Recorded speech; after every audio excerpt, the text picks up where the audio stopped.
Welcome to Jobbed Out, the wrestling editorial that reminds you that there's a difference between not liking a guy and not liking how a guy is used.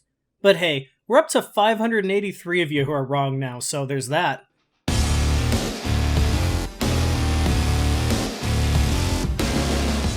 Now calm down, McAfee Marks. I'm actually going to say some good things about your Messiah here. See, unlike the video you guys have such a big problem with, I actually think they're doing a good job with how they're using him. Unlike that match with Adam Cole that the football marks are both praising and at the same time calling fake and stupid, the story that they're trying to tell here actually makes sense. But how did we get here? After losing to Adam Cole in a match that I still say misused McAfee, made experienced pro wrestlers look stupid, and retconned their own story, we saw at the end of NXT Takeover that Adam Cole had been laid out by NXT UK star Ridge Holland. We didn't get much of an explanation other than, I got paid. And we're not going to see a payoff to that because of some unfortunate events that'll end up being talked about down the road. Get better soon, Ridge. Anyway, last week we saw on NXT TV that the Undisputed Era were being knocked out backstage one by one, effectively removing the faction from the chance to regain the tag team titles. Their replacements, Danny Birch and Oney Lorcan, two guys who can best be described as the modern-day jobbers to the stars. Well, they finally got their big win after interference from a masked figure. That masked figure turned out to be Pat McAfee. And you know what? Makes sense. During the interview that sparked this whole thing, McAfee told his guest, Adam Cole, that he wouldn't be a success without his stablemates. And you guys still take issue with me saying that he was being a douche? I know I wouldn't be able to get away with talking that way to a guest as an interviewer. Regardless, this week McAfee, Birch, and Caps Lock Lorcan went to the ring to explain their actions.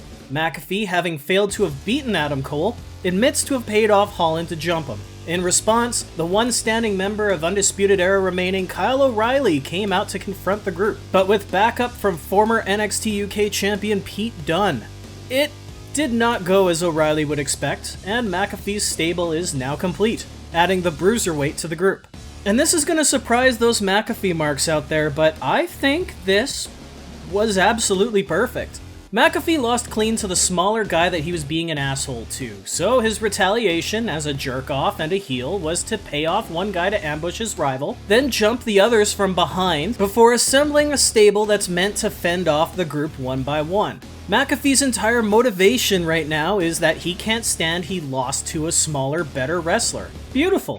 For those football fans who need me to speak slower using smaller words, Pat is a bad guy doing bad guy things.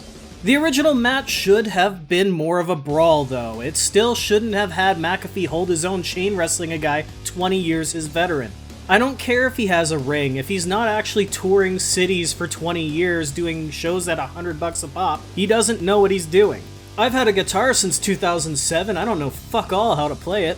Unlike that match, McAfee's not out of his element right now. This is exactly what he should be doing, and if you're not booing him after his actions at this point, then you're either saying that he's bad at being the bad guy he's supposed to be, or you just don't understand a damn thing about storytelling and wrestling. But hey, at least most of you know how to spell the word stooge, even if you don't know what it means. So there's that. Alright, now that it's just down to the actual wrestling fans in the room, what did you think of Pat McAfee's new stable? With Pete Dunne in to battle Kyle O'Reilly, with Lorcan and Birch to take on Bobby and Roddy, and of course, McAfee versus Cole 2 on the horizon, what are you most looking forward to? And what do you think this group's going to be called? Let me know what you think in the comments, and be sure to subscribe to the channel for more, because I want you to be a part of the conversation too. For now though, I better get my shoulders off the mat, so thank you for tuning in to Jobbed Out. I'll catch you next time.